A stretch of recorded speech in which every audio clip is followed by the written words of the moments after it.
네, 안녕하십니까, 여러분. 잘 지내셨습니까? 한 주 동안. 아, 코로나19로 인해서 계속적으로, 연기가 되고 있습니다. 이제, 이론적인 부분에 대한 강의는 지속적으로 할 것이고, 여러분들이 필요한 실습 같은 부분은, 학교에서 좀 조정을 하지 않을까 싶습니다. 아직까지 코로나19가 진정되지 않아서 계속 온라인으로 수업을 하게 돼서 좀 안타까운데 여러분들이 대학생이니까 자기의 실력은 자기가 원하는 부분은 자기가 실력을 만들어 놔야 된다는 거, 그런 말씀 간단하게 드리면서 수업 진행하도록 하겠습니다. 저희가 지난 시간 어떤 부분에 대해서 공부를 했죠? 네. 재료 관리의 이제 저장 부분에서 여러분들이 잘 아는 오랜 기간 저장할 수 있는 냉동 부분에 대해서 우리가 공부를 했었습니다. 자, 오늘은 뭐 그 부분 좀 더 이어서 좀 더 하고 그 다음에 냉장 부분 뭐 이렇게 좀 넘어갈 수 있도록 하겠습니다. 자, 우리가 냉동 부분 같은 경우에 냉동을 잘 하는 부분, 또 그다음에 뭐 워크인, 리치인. 자, 워크인은 안에 들어가서 할 수 있는 크다란 거. 그다음에 리치인은 뭐 그날 사용할 수 있는 팔이 잘리는, 팔이 들어갈 수 있는 그런 부분들 공부를 했을 거예요. 자, 오늘은 이제 그러한 재료를 무조건 보관만 잘한다는 게 중요한 게 아니라, 재료를 원래 받을 때, 일명 금수라고 하죠. 그런 부분들도, 품질에 대한 감별.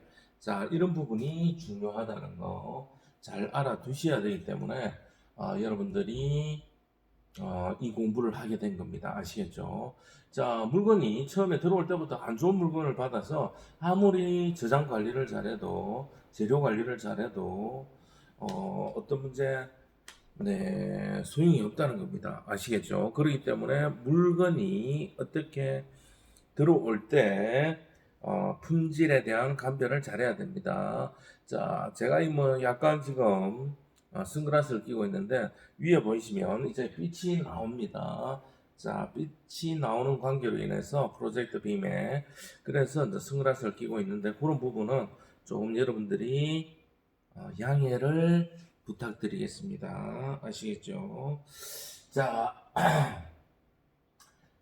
자, 금수는 일명 구매 요청에 의해 주문되어진 물품에 대한 품질, 규격, 성능, 수량 등이 해당 리스트와 일치하는지 확인하는 겁니다.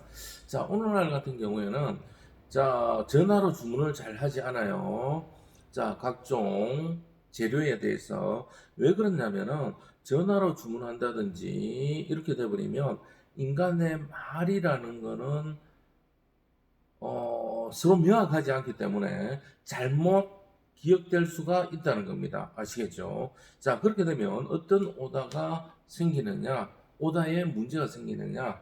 자, 그러면 한 개 갖다 주세요를 어떻게 잘못 들으면 한 박스 갖다 주세요라고 한 박스로 인식이 되어 버립니다. 그러면 그 수량은 적어도 10개 이상 차이가 나버리죠. 그죠? 자, 그런 문제들. 자, 그래서 확실하게 기록이 남을 수 있는 그러한 부분으로 진행이 됩니다. 죄송합니다. 찬바람이 살 들어와서. 자, 그러면 어떻게 될까요? 그런 부분에서 명확하게 하기 위해서 표시로 기록을 해야 된다는 거. 그러니까 컴퓨터로 오다를 한다든지 아니면 팩스로 보낸다든지 기록이 남아 있어야 나중에 어떤 문제, 자, 네가 오다할 때 잘못했다, 내가 물건 가져갈 때 잘못했다, 이런 부분에 대해서 알 수가 있다는 거예요. 자, 물건이 왔는데, 자, 한 박스를 오다했는데 한 개가 와버렸다. 만약에 그렇게 되면 어떻게 되나요? 비용이 또 들어가겠죠. 어떤 비용?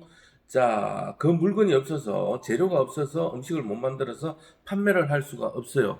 그러면 어떻게 되나요? 그 물건을 다른 데서 구애가 오든지 그쪽에서 다시 배송을 해줘야 돼요. 그럼 그거 하나만 보고 또다시 배송을 해주면 비용이 굉장히 많이 들겠죠. 하나 때문에 몇십만 원이 들어갈 수가 있다는 거예요. 한 품목 때문에. 자, 그런 문제 때문에 아무튼 이중일이 안 생기도록 해야 된다는 거 아시겠죠? 자, 그런 부분들이 필요하다는 거. 자, 그 다음에 담당자는 자, 식재료에 대해서 재료를 품질에 대해서 알고 있어야 되고 뭐 가격이나 내용이나 이런 걸 가지고 관심도 가지고 있어야 된다. 평상시에. 왜? 왜냐면은, 자, 봄철 같은 경우에 많이 나오는 식재료가 있어요. 그러면 어떻게 될까요? 자, 그런 거는 가격대가 하락을 하겠죠. 자, 그 다음에 갑자기 뭐 고기 파동, 뭐 구제역이나 이런 걸로 인해서 어떻게 된다? 파동이 일어나 버리면, 고기 값이 돼지고기나 소고기 값이 막 올라가 버리죠. 자, 그럼 어떻게 해야 될까요? 그러면 대체 상품을 또 생각을 해야 되겠죠.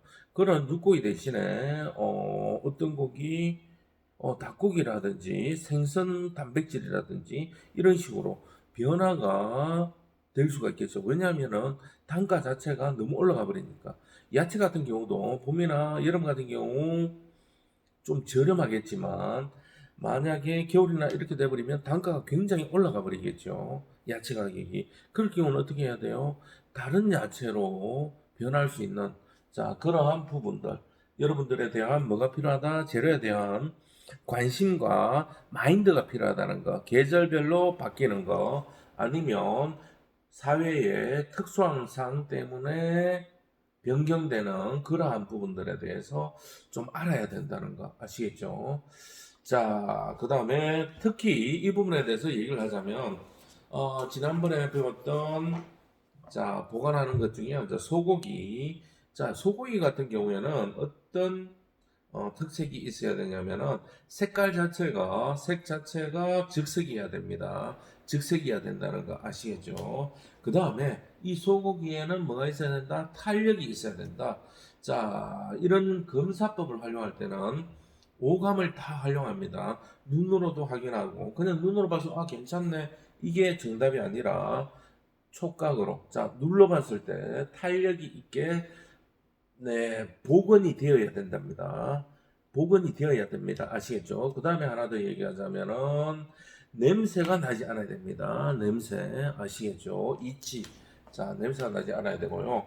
자, 그 다음에 만약에 냉동된 것 같으면 어떤 현상이 일어나냐면은 냉동에서 오래되면 이 고기에서 이치도 나고요. 또 뭐가 납니까?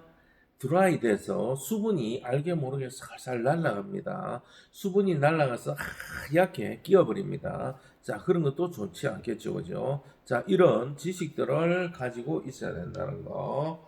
자, 돼지고기 같은 경우에는 돼지고기는 선홍색이 나야 됩니다. 선홍색. 자, 그리고 똑같이 고기니까 눌러봤을 때 탄력이 있어야 된다는 거. 자, 자기 손을 한번 눌러보세요. 자, 그랬을 때 좀 탄력이 있어야 된다는 거. 자, 그 다음에 돼지고기 특유의 이치, 냄새 같은 거, 이런 게 없어야 되겠죠. 자, 즉, 부패가 이루어지면 안 된다는 겁니다. 아시겠죠?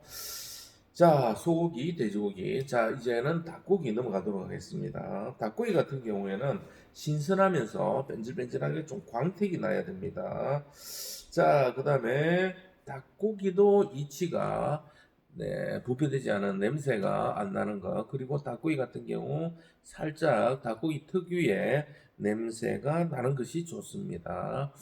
자, 우리가 그 닭고기 같은 경우에는 익히고 나서도 살펴보면 통닭 같은 거 집에서 시켜 드시잖아요. 그렇게 해서 먹었을 때 뼈 자체가 시커멓게 돼 있는 거. 자, 그런 거는 피가 응고돼서 그렇게 좀 오래되면 그렇게 변해 버리는 겁니다. 아시겠죠? 아, 그러면 좀 오래된 거구나. 또 그 다음에 하나 더 얘기하자면은 그 닭고기를 먹을 때 약간 누린내 비슷하게 나는 그런 것들. 그런 것들은 약간 오래된 그러한 닭고기가 되겠습니다. 아시겠죠? 자, 그 다음에 생선.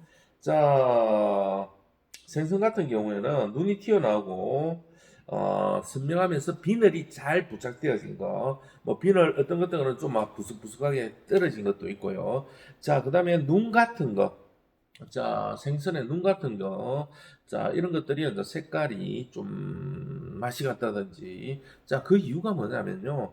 자, 생선 눈에는 단백질이 아주 많아요. 자, 그렇다 보니까 제일 먼저 부패가 이루어지는 곳이 어디다? 네, 눈입니다. 생선의 눈입니다. 그렇기 때문에, 그 눈을 보고 부패가 되었는지, 또 그 다음에 알아봐야 될 것이, 어, 배 쪽. 자, 배에도 뭐가 있나요? 내장 기관이 있습니다. 생선에. 자, 생선의 내장 같은 경우에 또 뭐가 잘 일어난다? 안에 지방이 많기 때문에 예, 또 부패가 잘 일어납니다. 그래서 이제 배가 빵빵하게 부풀러 오른 거라든지 이런 것들은 생선에서는 또 좋은 것이 아니다. 자, 그 다음에 이제 뭐 비늘과 이런 것들, 비늘이 많이 안 떨어지고 또 그다음에 비늘이 없는 것들은 이제 광택이 있는지 자 그런 것들이 좋습니다. 자 그다음에 이제 폐류인데 자 조개패 아시겠죠? 자 조개 같은 경우에는 어떠한 현상이 일어나냐면요. 자 조개 같은 경우에는 입을 벌리고 있다든지 너무 자 그런 것들은 어떤 거예요? 죽은 거. 자 그 다음에 삶았는데 자 조리를 했는데 입을 열지 않은 거. 이런 것들은 먹으면 안 됩니다. 왜? 이미 죽어서 입을 다물고 있기 때문에 자 그런 것들은 안에서 부패가 일어날 수 있기 때문에 먹으면 식중독이 일어날 수도 있습니다. 자, 그 다음에 껍질이 얇은 거, 이런 것들은, 어패류 중에서 어린 것이기 때문에 아주 겨울철에 맛이 좋다고 볼 수가 있겠습니다. 자, 뭐 여담이지만 조개가 한 몇 년까지 살 수 있죠. 굉장히 오래 살 수 있는 걸로 알고 있습니다. 뭐 그런 걸 연구하기 위해서 뭐 사람들이 한 400년 된 조개 껍질의 어떤 두께나 이런 걸 가지고 조사를 한다고 조사를 해보니까 그 조개가 아예 입을 딱 다물고 열질 않으니까 사람들의 호기심이 그걸 억지로 막 열게 된 거예요. 이 조개가 몇 살일까 싶어서. 그래서 조개가 죽게 됩니다. 그런데 그 조개의 나이를 살펴보니까, 한 570살이었다는 뭐 그런, 뭐, 에피소드가 있습니다. 뭐. 자, 그 다음에 버섯. 자, 버섯 같은 경우에는, 어, 버섯에 피어 있는 가시 먼저 고르게 되어져 있고 또 상처가 없는 것, 버섯에 상처가 없고 고유한 색깔 그리고 향기를 가지고 있는 것이 좋습니다. 자, 우리나라 같은 경우에 뭐 송이버섯을 좀 많이 치고 있죠.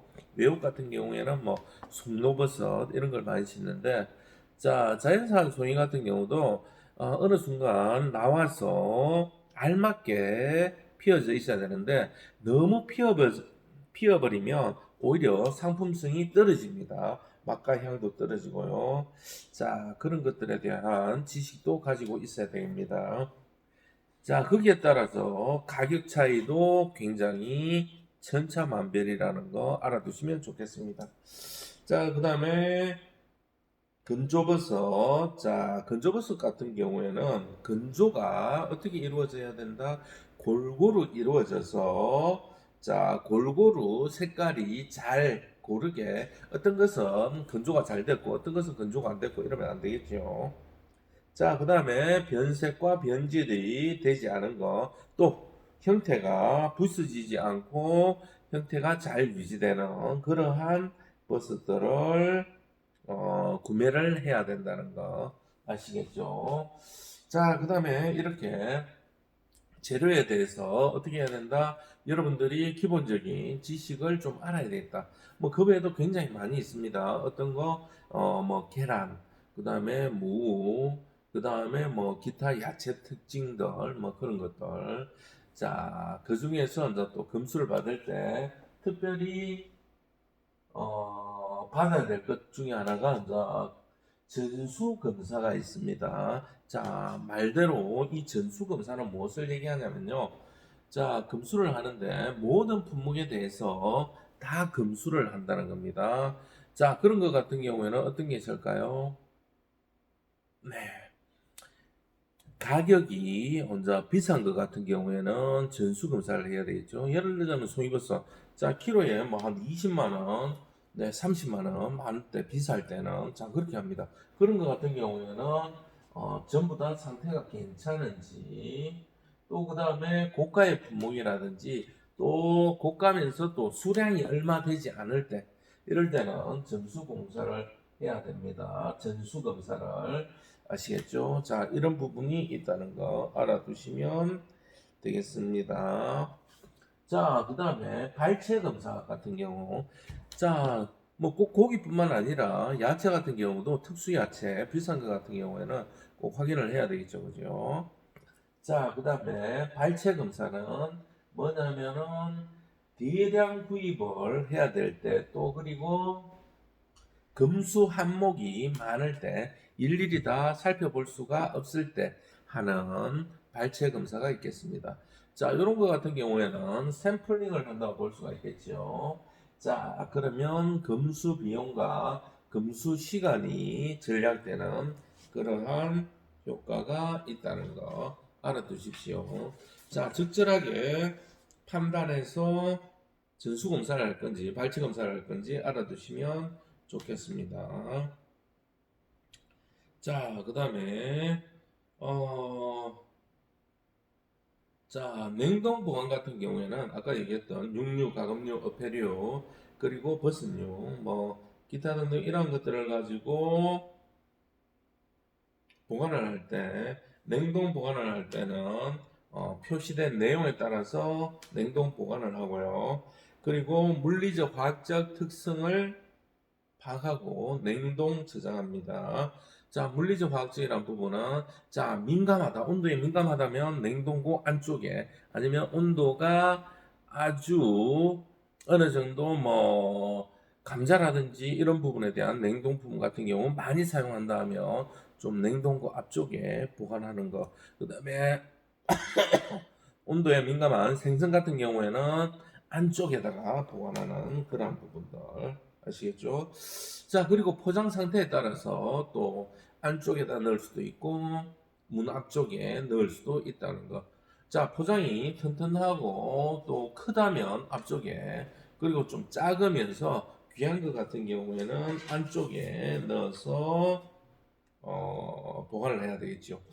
자, 그리고 이 보관하는 데는 뭐가 필요하다? 같이 따라합니다. 중요한 것 중에 하나가 온도 관리가 아주 중요하다고 볼 수가 있겠습니다. 자, 온도 관리가 중요한 이유는 냉동이다 보니까 자, 굉장히 민감하겠죠. 그죠? 또, 한번 문제가 발생되면, 고가품에다가 대량의 양이 폐기 처분해야 되는 그런 문제가 발생될 수 있기 때문입니다. 자, 여러분들이 잘 아는, 모크인 같은 경우에는 사람이 그릇에 들어간다고 했죠. 그만큼 크기 때문에 물품을 보관하는 양도 많습니다. 자, 그렇다 보니까 이 냉동고가 갑자기 고장이 나버리면 어떻게 될까요? 금액 수천만 원이 웨이스트 버려져야 되는 그런 부분들. 왜냐하면 음식이기 때문에 재활용을 못하죠. 먹을 수도 없죠. 그럼 폐기 처분할 수밖에 없는데, 자, 그러면 이 수천만 원이 버려져야 되기 때문에 웨이스트 돼야 되기 때문에 관리를 잘해야 된다는 거. 그러면 어떻게 온도 관리를 해야 됩니다. 온도 관리는 하루에 몇 번, 네, 4회 정도 온도를 체크합니다. 어디에다가 체크리스트에다가 기록을 합니다. 자, 그런 거 많이 보셨을 거예요. 여러분들이 마트 같은 데 갔을 때 몇 도 적어놓은 게 있을 건데 자, 그런 걸 한 예로 본다면, 자, 보통 하루에 4회 정도 한다고 하면 매 시간 6시간마다 한 번씩 점검한다고 볼 수가 있겠습니다. 적정 온도 같은 경우 마이너스 20도 시에 네, 플러스 마이너스에서 잘 유지가 되고 있는지, 그리고 보관하는 방법에서 저장 방법에서 저장 공간들을 잘 가지고 있는지, 이런 게 중요합니다. 자, 예를 들자면은 보관을 할 때 방법에서 밑에 바닥하고는 적어도 5cm 이상 띄어져 있어야 됩니다. 제품과. 그래서 밑에다가 발판을 세워두죠. 자, 그리고 벽과도 5cm 정도 띄워줍니다. 그리고 제품과 제품 사이에는 2.5cm 정도 띄워줍니다. 자, 그렇게 해야만이 뭐가 다닐 수 있다? 네, 앰비어스 에어라 해서 냉매의 냉기류들이 전부 다 제품 사이사이에 들어갈 수가 있다는 겁니다. 자, 그렇지 않을 경우에는 효율이 떨어지겠죠. 제품을 전부 다 따닥따닥 붙여서 사놓으면 이 속에는 앰비어스 에어가 들어갈 수가 없습니다. 그러면 제품들은 어떤 문제가 발생되나요?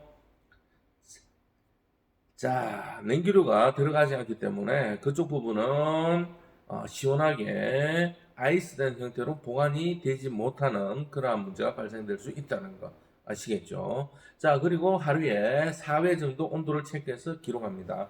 그 부분은 뭐냐면 보통 출근하자마자 뭐부터 점검한다? 자, 가게에 갔을 때 출근하자마자 전부 다 한번 둘러보겠지만 냉동고 온도, 냉장고 온도를 점검합니다. 왜? 온도가 문제가 있다면은 어떻게 될까요?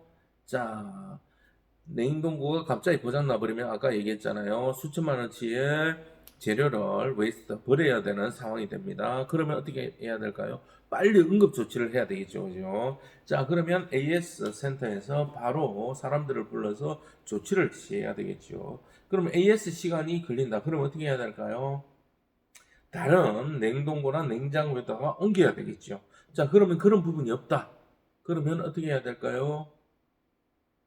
자, 문제가 되겠죠. 자, 그럴 경우에는 아주 응급조치로 드라이 아이스를 구해서 냉동고 안에 넣고 문을 열면 안 됩니다. 수리할 때까지. 그러면 그 부분을 어떻게 한다? 드라이 아이스는 베스킨 라빈스 다 가보셨을 건데, 드라이 아이스는 위에서부터 아래로 흐르는 성질을 가지고 있어요. 그래서 드라이 아이스를 넣을 때 상품에 어디 위쪽에다가 올려서 드라이 아이스 냉기가 내려갈 수 있도록 만들어야 됩니다. 아시겠죠? 그런 응급 조치에 대한 감각을 가지고 있어야 됩니다. 자, 그리고 냉동 제품 같은 경우에는 어떤 거 이런 온도 관리를 잘 해야 되고, 또 저장 공간에 대한 활용도 필요합니다. 저장 공간을 얼마나 확보하고 있는지, 너무 꽉 채워도 효율이 떨어지겠죠. 그죠?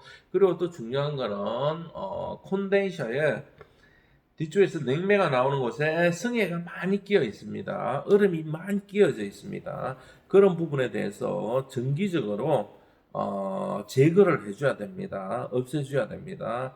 자, 그러한 부분들. 자, 출근하자마자, 그 다음에 업무하면서 한 12시쯤, 그 다음에 저녁 타임에 한번 확인. 예. 자, 그 다음에 퇴근할 때 한 번 더 살펴보는 냉동고는, 자, 그러한 관리 규칙이 있다는 거. 여러분들이 일반 가게를 하더라도 그러한 규칙들은